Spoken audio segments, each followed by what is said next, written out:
Today I am going to explain limit of a function in calculus.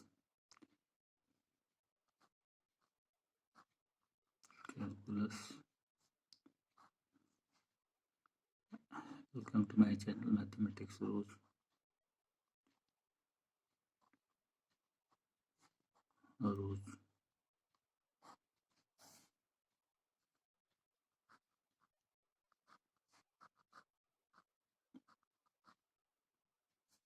So in class 11 you have already learned about the function, what is function, but still I will give some idea about the function. Suppose I will take one example for a function. Let a and b. First of all, we are discussing about function.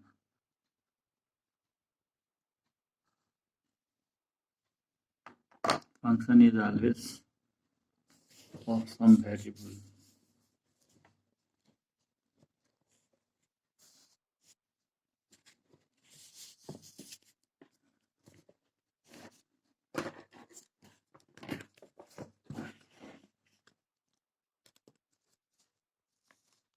So here,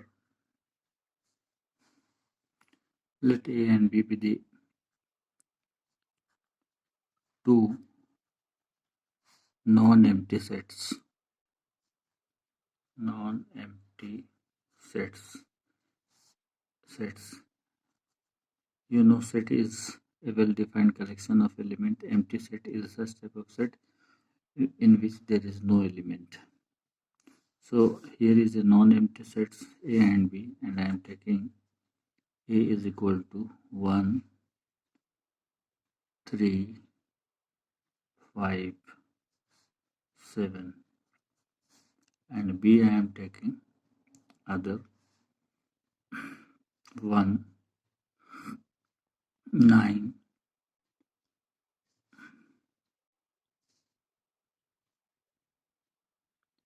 16, 25, 49, and then 64. This.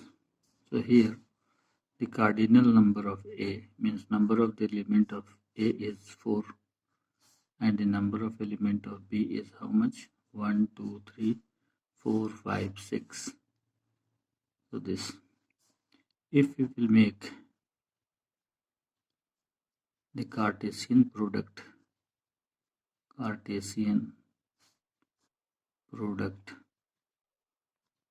of a and b, we can write all the ordered pair.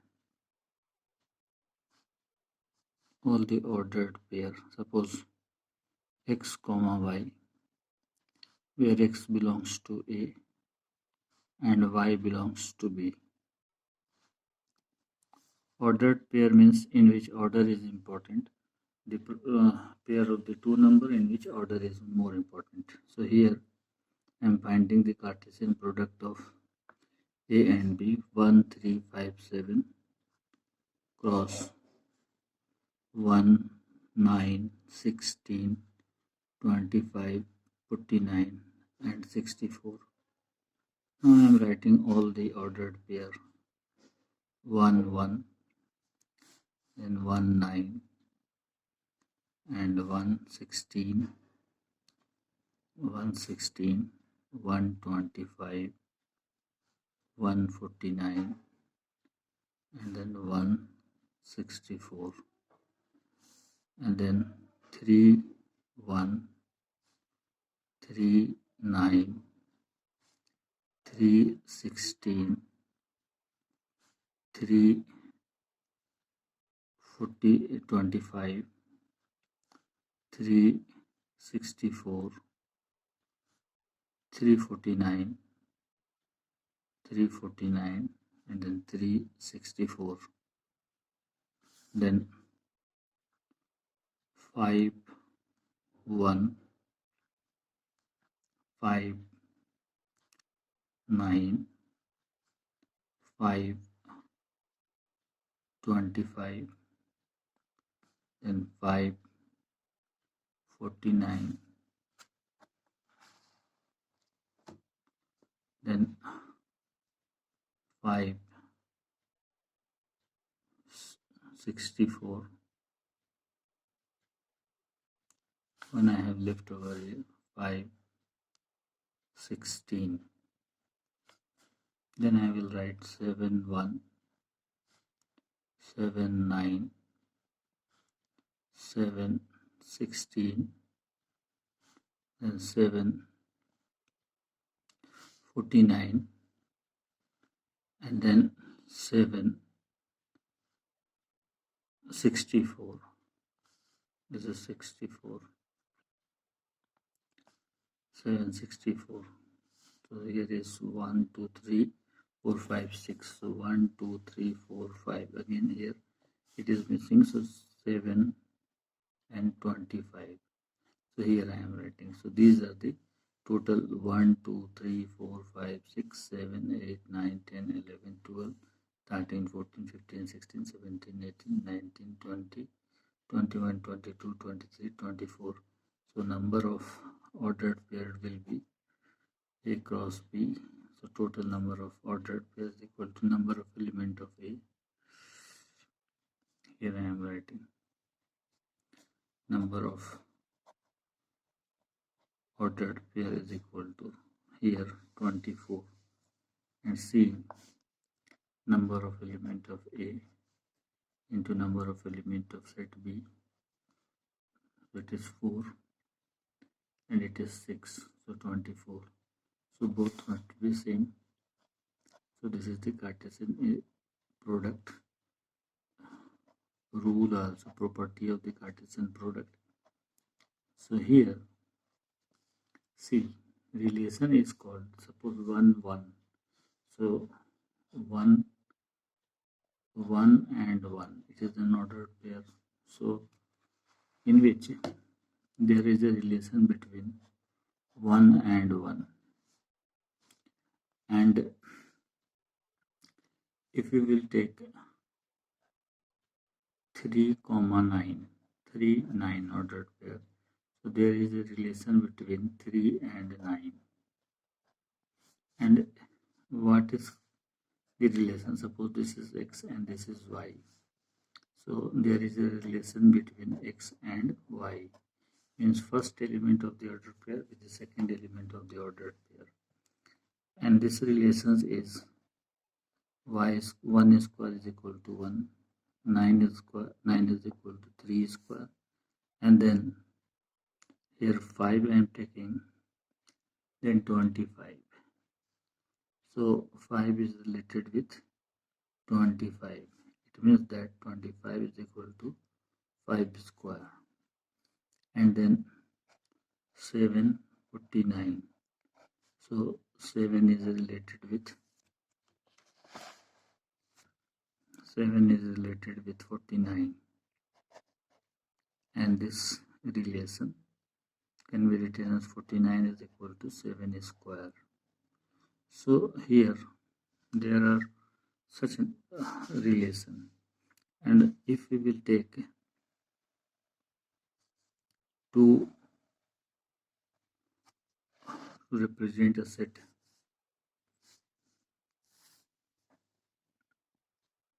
suppose I am taking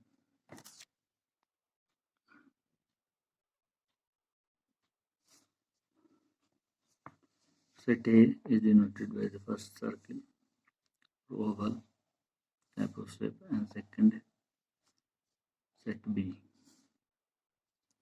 And there is a rule from set A to set B, and that rule is, suppose F. This rule is F from set A to set B. Colon sign you have to give. So F is what? F is a rule which associate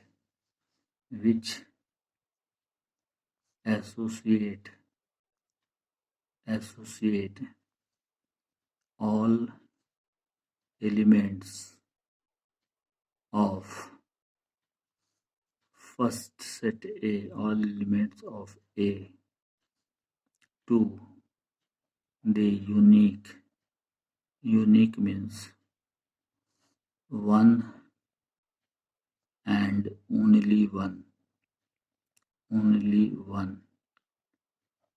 element in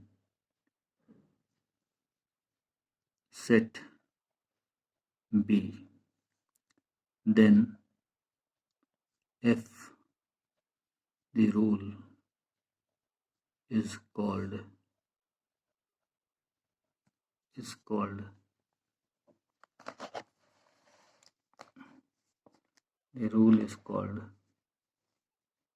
function from set A to set B. देखिए यहाँ पे है आपका जाके कि 1, then 3, then 5, then 7.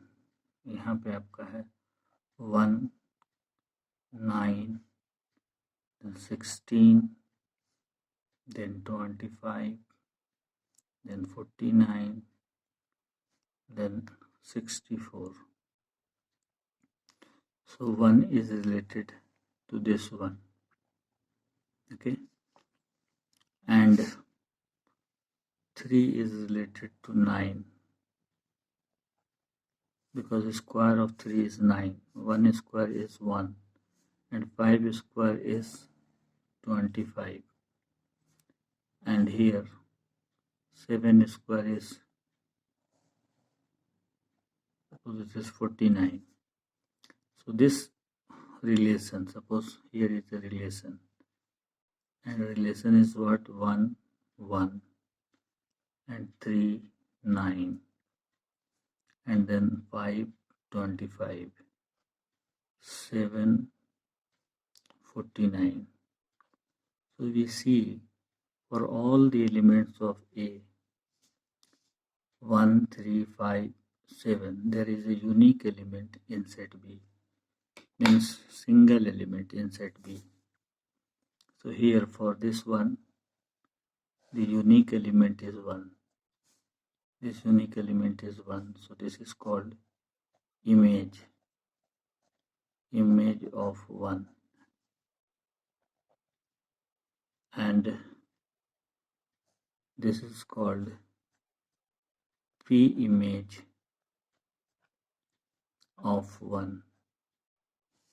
Means ये जो है इस 1 का, ये 1 इस 1 का प्री इमेज हुआ और ये वाला 1 इस 1 का इमेज हुआ. यहाँ पे 9 कहलाएगा image of 3, and this 3 is called, 3 is pre-image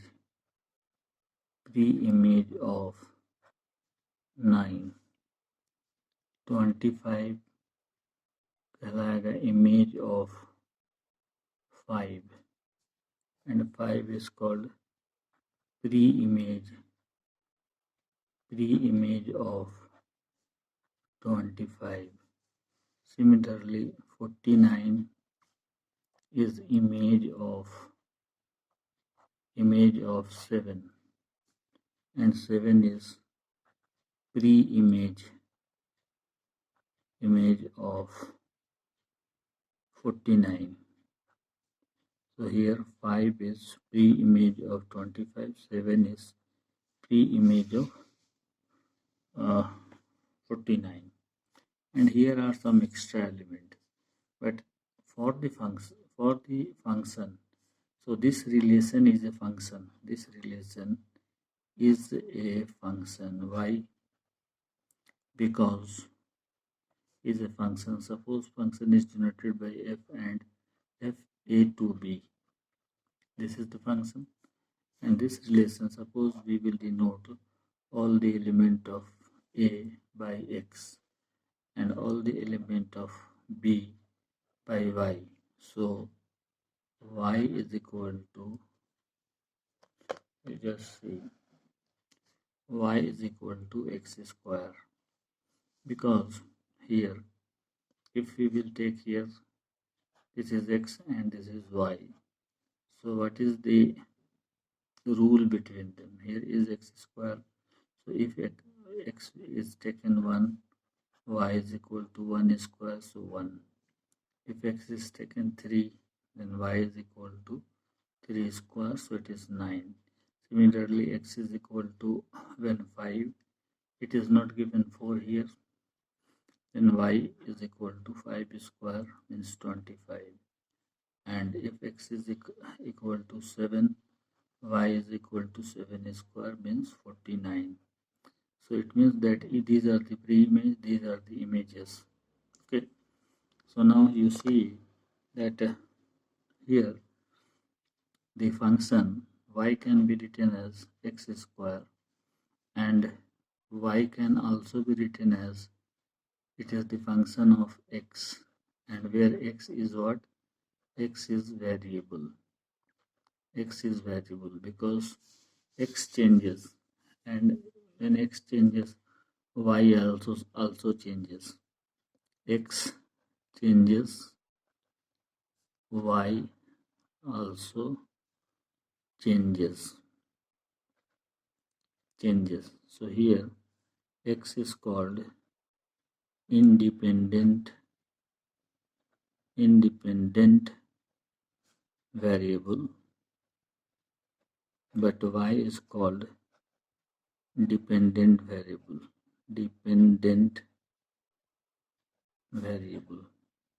ठीक है, यहाँ तक।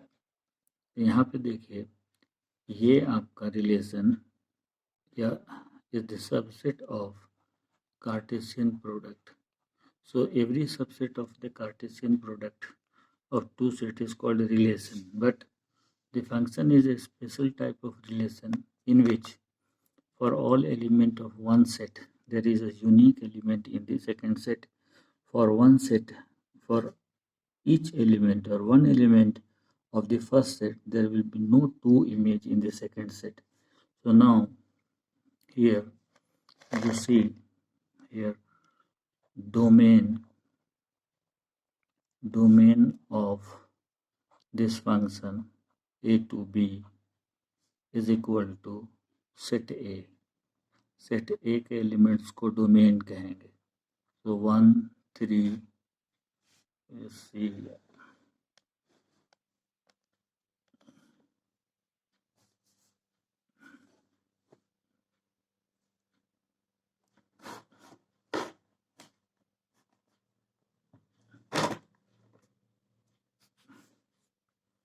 1 के सेट ए के एलिमेंट्स को डोमेन कहेंगे 1, 3, 5 and 7, and range of the function a to b is set of images for which pre-image are defined, means real number. So 1, then 9, then 25 and 49. These are the, because this is the 1 का square जो है 1 आ रहा है यहाँ पे, ये 1, और देखिए यहाँ पे फिर 9 आया, 3 का स्क्वायर, 4 का स्क्वायर तो है ही नहीं, 4 यहाँ है ही नहीं, यहाँ 25 है, 25 5 का स्क्वायर है, और 49 किसका स्क्वायर है? 7 का स्क्वायर है. तो इमेज आपका 4 ही है ना, लेकिन सम एक्स्ट्रा एलिमेंट्स भी हम लिए हुए हैं. तो इसका मतलब हो गया कि रेंज आपका ये होगा. कोडोमेन कहलाता है आपका सेट बी को हम लोग कोडोमेन कहेंगे, मतलब सारा एलिमेंट्स 1, 9, 16, 25, 49 एंड 64, ये आपका कोडोमेन हुआ. ठीक है. So all relations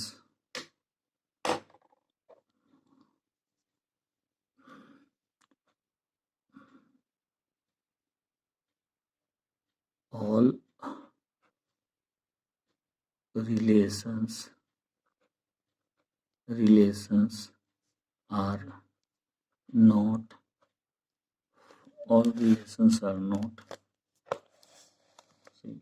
are not functions, but all functions are relation, but it is special relation which satisfy the certain criteria, and that criteria is that must be the rule for which for all the elements of the first set there must be unique element in the second set. पहले set का कोई एक element का दो image वैसा नहीं होगा, ठीक है।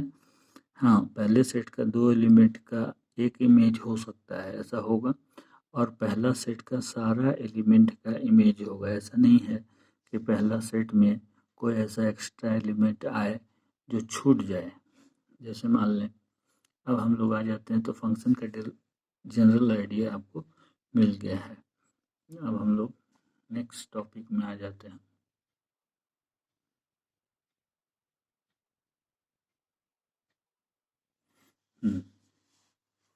Suppose let us suppose fx is equal to x square minus 16 by x minus 4, where x is not equal to 4 and x belongs to real number. By C, this is also a function, and we have to find limit of this function. What is the limit of the function? So C, fx is equal to x square minus 16 by x minus 4.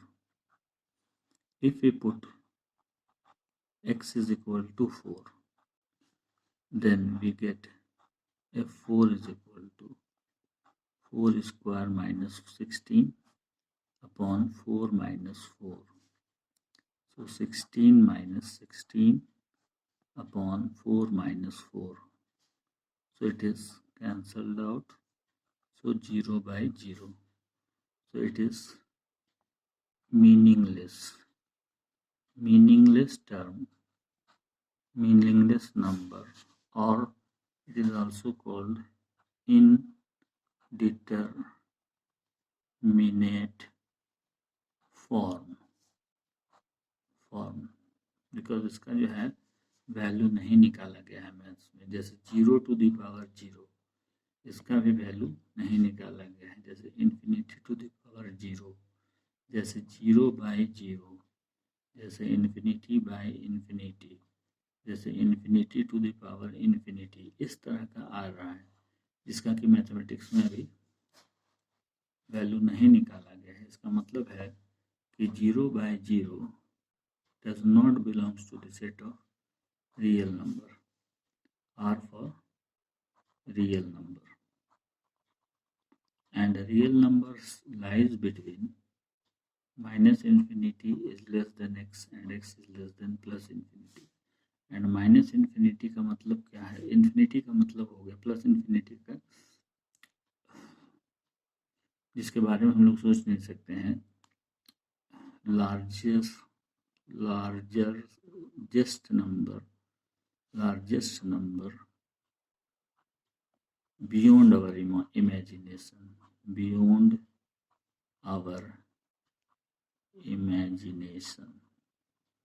तो अभी तक largest number का तो आविष्कार नहीं हुआ है। Minus infinity, smallest number beyond our imagination. Smallest number कौन है? या इसका ये डिफाइंड है ही नहीं, इसका ये हम लोग का एक आइडिया है। It is an idea, it is not a particular number. भी लिखना यहाँ पे गलत होगा। आप समझ लीजिए कि प्लस इन्फिनिटी जो है एक बहुत बड़ा नंबर है, ठीक है, बहुत बड़ा नंबर जिसके बारे में बहुत बड़ा नंबर है समझ लीजिए, तो ये बात है। तो माइनस इन्फिनिटी और प्लस इन्फिनिटी के बीच में जितना भी नंबर है उसको हम लोग क्या कहते हैं, रियल नंबर कहते हैं। तो this is the set of real number. तो यहाँ पे 0/0 तो इसके अंदर आएगा नहीं। जब 0/0 इसके अंदर आएगा नहीं तो हम लोग बोलेंगे at x is equal to 4 if 4 is not a real number, not a real number। जब रियल नंबर है नहीं तो इसको मैथमेटिक्स में दूसरे शब्द में कहेंगे if 4 is undefined।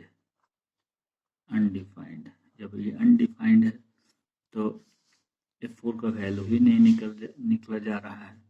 तो देखते हैं कि कब F4 का जब वैल्यू नहीं निकल पा रहा है तो हम लोग अब थोड़ा सा देखते हैं, इस पर हम लोग डिस्कशन करते हैं। fx is equal to x square minus 16 upon x minus 4। So this can be written as x square minus 4 square by x minus 4. So this is in the form of a plus b into a minus b upon x minus 4। तो ये cancel हो जा रहा है। So this is equal to x plus 4। अब देखिए जब इसको कैंसिल कर रहे हैं तो x plus 4 आ जा रहा है। तो fx is equal to x square minus 16 upon x minus 4 is equal to x plus 4 आ रहा है। लेकिन अगर हम x का वैल्यू 4 रखेंगे तो यहाँ पर ये डिफाइंड नहीं होगा। अब देखिए x पर एक ले लेते हैं वैल्यू और fx का भी वैल्यू लेंगे। तो 4 से थोड़ा कम एक नंबर ले लेते हैं, टेबल बना लेता है। सपोज कीजिए 3.9 ले लें। देखिए 4 है नंबर लाइन में, माइनस इन्फिनिटी से प्लस इन्फिनिटी में सपोज कीजिए यहाँ पे 4 है। तो 4 की तरफ हम लोग दो तरह से जा सकते हैं, एक तो इंक्रीजिंग वे में जा सकते हैं और एक डिक्रीजिंग वे में जा सकते हैं। तो सपोज कीजिए यहाँ पर 3.9 है और यहाँ पर हम लोग मान लें इस पॉइंट को 4.1 है। तो यहाँ पर हम पुट करेंगे जब f 3.9 तो क्या होगा 3.9 प्लस 4 तो 7.9 आ जाएगा। 7.9 अगर हम फिर इसको बढ़ाएं 3.99 और करीब हो गया 4 के तो ये 7.99। अब यहाँ पे 3.999 ले लें तो उसी में पुट कीजिएगा तो 7.999 होगा, 4 ऐड होगा 7.99 होगा। तो इस तरह से हम लोग इंक्रीज करेंगे तो किस नंबर की तरफ जा रहा है fx। तो अब देखिए fx जो है वो जा रहा है 8 की तरफ, अप्रोच कर रहा है। इसको हम लोग कहेंगे अप्रोच करना, अप्रोचेस टू 8। अप्रोचेस भी बोलते हैं या टेंस टू भी बोलते हैं, टेंस टू 8। तो ये जो 8 है this is called the limit, limiting value of the function, इसको कहेंगे हम लोग। लेकिन यहाँ पर देखिए कोई भी वैल्यू होगा 7.9999999 चलते जा रहा है, इसका मतलब वो 8 के करीब है, एग्जैक्टली इक्वल टू 8 नहीं है। ठीक है, तो इसको हम लोग कहेंगे चूँकि लेफ्ट साइड में है, 4 के लेफ्ट साइड में है, 3.999 क्या है लेफ्ट साइड में है, तो इसको हम लोग कहेंगे लेफ्ट हैंड लिमिट। और इसको लिखेंगे हम लोग left hand limit, left hand limit of function fx is written as limit x tends to 4 minus, this negative sign shows each value of x is slightly less than 4 fx, and it is equal to what?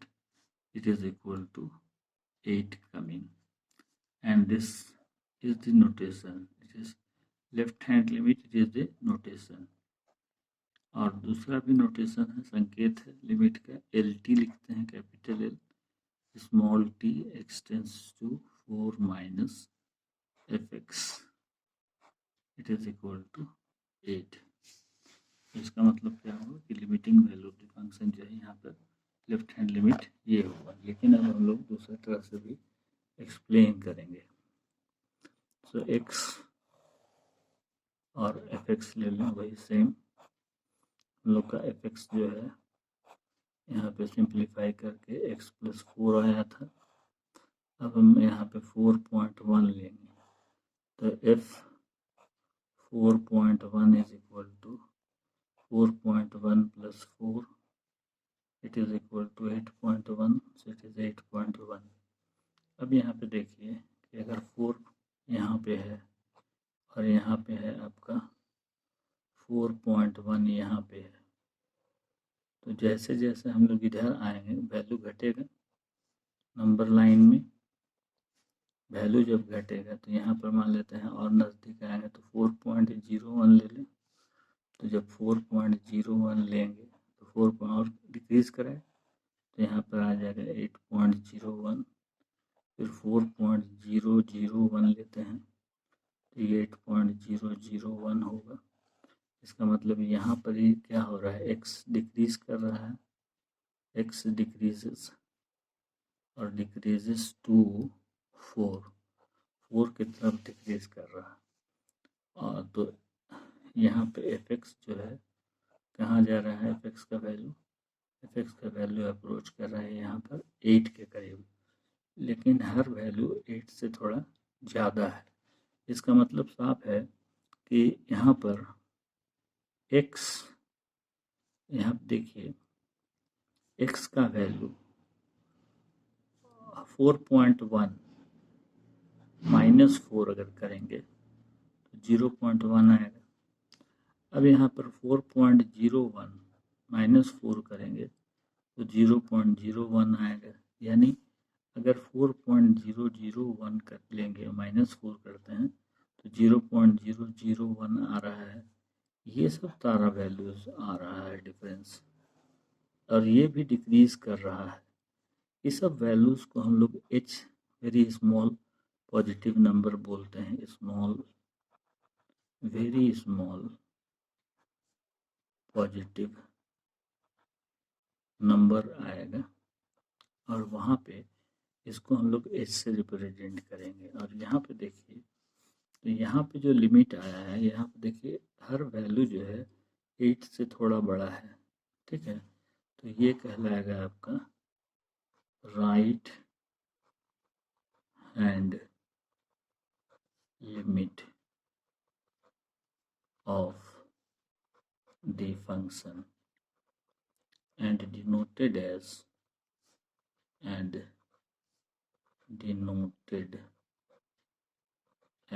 कैसे denote होगा, L T x tends to 4 plus f x, या इसको L I M लिखें, L I M x tends to 4 minus f x, और इसका value आ रहा है कितना, 8। तो इसको हम लोग कहेंगे आर एच एल, शॉर्ट में लेफ्ट हैंड लिमिट, ये right hand limit of the function. अगर फंक्शन का लिमिट एग्जिस्ट कर रहा है तो if limit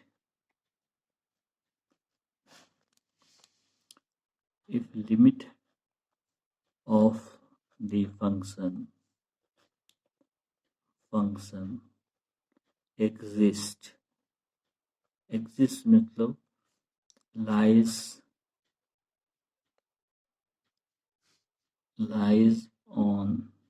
in real number में हो, एग्जिस्ट तभी होगा when limit x tense to, मान लेते हैं 4 की जगह में यहाँ पे a हो, कोई number a minus f x, यानी लेफ्ट हैंड लिमिट को जनरलाइज कर दिए हैं, and right hand limit x tense to a plus f x, ये लिखते हैं। यानी यहाँ पे a की जगह में 4 है और a कोई भी कांस्टेंट हो सकता है, a कोई भी कांस्टेंट हो सकता है, यानी left hand limit and right hand limit of the function, एक देखने रहा है आप लोग को,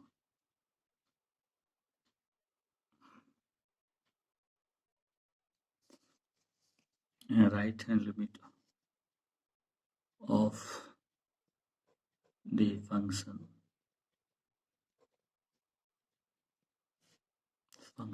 fx, यहाँ पे फंक्शन fx, ये दोनों जब इक्वल होगा तो ही फंक्शन का लिमिट एग्जिस्ट करेगा, otherwise limit of the function does not exist. ठीक है, सो ये आपका कंडीशंस हो गया।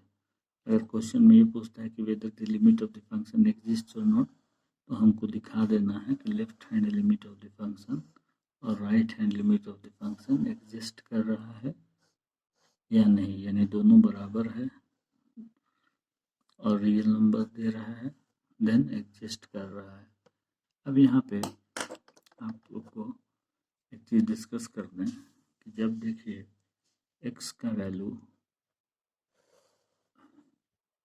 लिए थे हम लोग 3.9, तो 7.9 आया था, 3.99, तो 7.99, then 3.999, तो 7.999।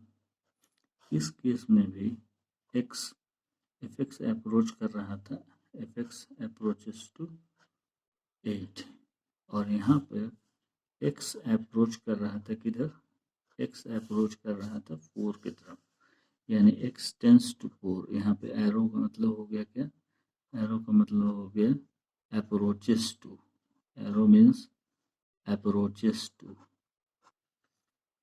Approaches to.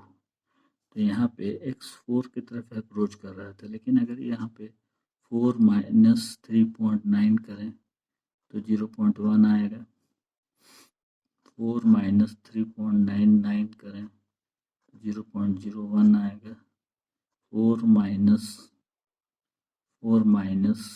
3.999 करें तो 0.001 आएगा। तो ये सारा वैल्यू पॉजिटिव होगा और इसको हम h मानेंगे, वेरी स्मॉल पॉजिटिव नंबर। सो दोनों केस में ये आ रहा है। अब लिमिट को लिखने का एक दूसरा ढंग है, उस तरह से भी हम लोग लिमिट को लिखेंगे। अभी देखिए, let h is very small positive number tends to 0. Why we are writing this? Because it is 0.1, then 0.01, 0.001, and so on. So if it is 0.0000000, and then 1, it tends to 0. तो इसको हम लोग लिखेंगे left hand limit x tends to a, where a is constant, and minus sign fx, and this is the left, इसको कहेंगे limiting value of the function fx when x tends to a, x approaches to a, but each value of a x is slightly less than a। तो हम लोग यहाँ पे क्या करेंगे, put कीजिएगा आप यहाँ पे, put x is equal to a minus h, because h is very small, very small positive number, but it decreases, and decreases to where? Decreases to 0, 0 की तरफ जा रहा है। as h tends to 0, इसको पढ़ेंगे हम लोग, h tends to 0, और या आप बोले h approaches to 0, ये हो रहा है h के साथ में। तो यहाँ पे लिमिट h टेंस टू 0 लिख देंगे, f x के जगह में a माइनस h, ये भी आपका नोटेशन हो गया लेफ्ट हैंड लिमिट का। और ठीक इसी तरह से limit x tense to a plus fx is equal to, आप लिखेंगे, पुट कर देंगे आप x is equal to a plus h as h tends to 0, y 0, it is already explained। तो यहाँ पर देखिए limit h tends to 0 f a plus h, तो ये आपका राइट हैंड लिमिट हुआ। तो if limit x tense to a, मतलब अगर हम बोलते हैं सिर्फ x tense to a plus minus नहीं लिखते हैं fx, तो इसको कहेंगे लिमिट ऑफ fx या limiting value of the function fx as x tense to a। तो ये जो है अगर एग्जिस्ट करेगा, exist if limit x h tends to 0 f a minus h is equal to limit h tends to 0 f a plus h, ये होगा। ये आपका वही फॉर्म है, खाली थोड़ा सा चेंज हो गया, h के फॉर्म में हो गया। तो this is called left hand limit and this is right hand limit. ठीक है, ये होगा। अगर मान लेते हैं ये दोनों बराबर है, तो limiting value of the function at a particular point में एग्जिस्ट। अब इसी में अगर हम लोग ये बोल दें कि अगर कोई फंक्शन है limit x tense to a fx, it is equal to, ये दोनों को रिप्रेजेंट करता है, right hand limit and left hand limit दोनों को, ये इक्वल अगर हो रहा है वैल्यू ऑफ द फंक्शन के, इफ दिस यानी where x is equal to a के वैल्यू ऑफ द फंक्शन के, it means that the value of the function जो है वहाँ पे अनडिफाइंड नहीं होगा, तभी वैल्यू ऑफ द फंक्शन के बराबर हो सकता है। बिकॉज अगर value of the x is equal to a put कर रहे हैं, 0/0 आ रहा है या इन्फिनिटी/इन्फिनिटी आ रहा है, तो उस केस में तो ऐसा होगा नहीं। तो फंक्शन अगर limiting value of the function x tense to a fx is equal to fa आ जा रहा है, इस तरह का कोई फंक्शन में आ रहा है, तो हम लोग ये कंडीशन को कहेंगे कंडीशन ऑफ कंटिन्यूटी, यानी वैसा function, this is the condition for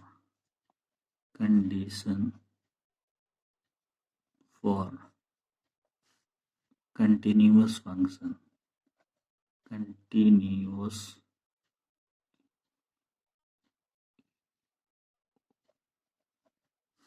continuous function। तो कंडीशन ऑफ कंटिन्यूअस फंक्शन में थोड़ा सा खाली चेंज हो जाता है।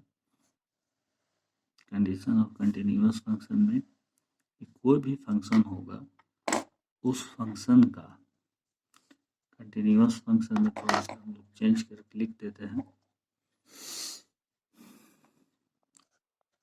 कंटिन्यूअस फंक्शन आप लोग क्लास 12 में continuous function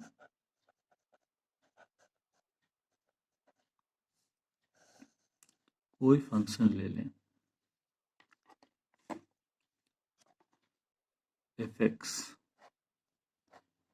is equal to suppose कीजिए एक्स स्क्वायर, अभी हम लोग यही चल रहे थे। तो ये इसका अगर आप ग्राफ बनाएंगे, जैसे मान लीजिए यहाँ पर x एंड इसको y भी मान सकते हैं, y ले लेते हैं, यहाँ 0 लें तो 0 का स्क्वायर 0 ही होगा, 1 है तो 1 का स्क्वायर 1 हो गया, 2 का स्क्वायर 4 हो गया, 3 का स्क्वायर 9 हो गया, 4 का स्क्वायर 16 हो गया, फिर -1 ले लीजिए, इसका स्क्वायर आपका 1 ही होगा, -2 का स्क्वायर 4 हो गया, फिर -3 का स्क्वायर आपका 9 हो गया। तो ये आ रहा है।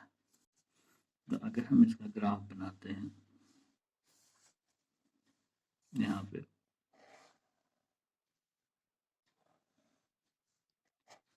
0 2-3 वैल्यू लेते हैं, 1 2 -1 -2 -3 -4 एंड सो ऑन, फिर 1 2 3 4 एंड सो ऑन। यहाँ पे हम लोग आगे जाएंगे, इधर देखिए, इसमें मान लीजिए यहाँ पर 1, यहाँ 2 9 है, फिर 4 भी है, तो 3, देन आगे हम चले जाते हैं और ये 4 ले लेते हैं, 5 6 7 8 9 और ऊपर चल जाएगा 8 9 होगा। तो अगर देखिए 1 0 लेते हैं तो 0 ही आ रहा है, ठीक है, 0 लेंगे तो 0 आएगा, 0 0 हुआ, देन 1 है तो 1 आया, देन अगर -1 है तो भी 1 ही आ रहा है, -1 का स्क्वायर, 2 है तो आपका 4 आ जा रहा है, यहाँ पे -2 है तो आपका -4 ही आ रहा है, फिर अगर आपका 3 है तो 9 आएगा, एकदम यहाँ चला जाइएगा, है ना, और -3 है तो इधर आ जाइएगा। तो आप देखिए इसको ज्वाइन करेंगे अगर ये सब सारा पॉइंट्स को, तो यहाँ पे देखिए ज्वाइन करने पर एक तो अपवर्ड पैराबोला बन जाता है। इसको आप लोग क्लास 10th में पढ़े थे, अपवर्ड पैराबोला। तो ये पैराबोला बनाने के लिए अगर हमको इस तरह का फिगर बनाना है तो पेन का टिप को बिना उठाए हम लोग इसको बना सकते हैं। तो कोई फंक्शन कंटिन्यूअस होगा, उसका अगर हम लोग ग्राफ बनाएंगे तो जब भी पेन चलाएंगे हम लोग, तो पेन का जो टिप है वो उसको उठाना नहीं पड़ेगा, यानी ब्रेक कहीं नहीं होगा। तो इसका मतलब क्या है कि ये जो पैराबोला बना, ये आपका y is equal to f x and f x is equal to x square है। तो इसका मतलब है इज ए कंटिन्यूअस फंक्शन, एक कंटिन्यूअस फंक्शन है, कंटिन्यूअस फंक्शन, ठीक है। तो ये कंटिन्यूटी का कंडीशन हुआ। अगर मान लीजिए हमको ये चेक करना है कि y इज इक्वल टू कोई एफ एक्स दिया हुआ है, f x is equal to 2x + 1, it is a linear expression. तो अगर यहाँ पे x का वैल्यू लेते हैं और y का वैल्यू लेते हैं, x 0 लेंगे तो क्या होगा, 1 हो जाएगा, x 1 लेंगे तो 2 × 1 + 1 तो 3 हुआ, x -1 लेंगे तो -2 + 1 यानी -1 होगा, x मान लेते हैं 2 ले लें, 2 2 या 4 + 1 5 हुआ, x -2 ले लें, -4 + 1 -3 होगा। तो इस तरह से आ रहा है वैल्यूज। इसको हम लोग ग्राफ बनाने की कोशिश करते हैं, किस तरह का ग्राफ बनता है देखें।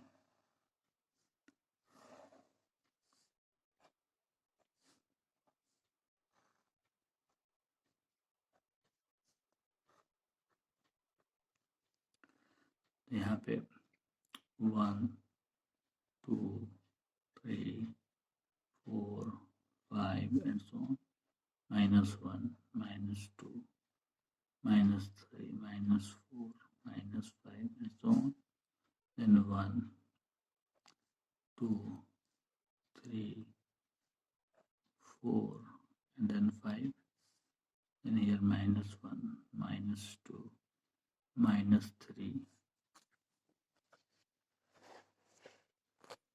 and then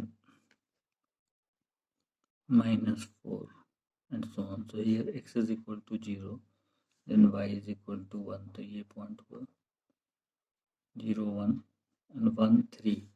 So 1 and 3 यहाँ पे ये पॉइंट हो गया -1 -1, x में -1 तो y में -1, तो ये पॉइंट हो गया -1 और 2 5, तो 2 है तो 5 है, तो यहाँ पे आ गया 2 5 -2 तो -3, तो -3 यहाँ पे आ गया। अब ये सब पॉइंट्स को ज्वाइन कर रहे हैं अगर, तो हमको एक स्ट्रेट लाइन मिलेगा। अगर इसको ग्राफ कॉपी में प्लॉट करेंगे तो बिल्कुल सीधा स्ट्रेट लाइन मिलेगा। तो यहाँ पर y is equal to fx, it is equal to 2x + 1। तो यहाँ पे देखिए अगर इस सब पॉइंट्स को ज्वाइन करते हैं तो पेन को उठाना नहीं ना पड़ रहा है। तो पेन को जब उठाना नहीं पड़ रहा है तो ये स्ट्रेट लाइन है, तो ये भी कंटिन्यूअस फंक्शन हुआ, कंटिन्यूअस फंक्शन होगा। तो कंटिन्यूअस फंक्शन में हमको उठाना नहीं पड़ेगा।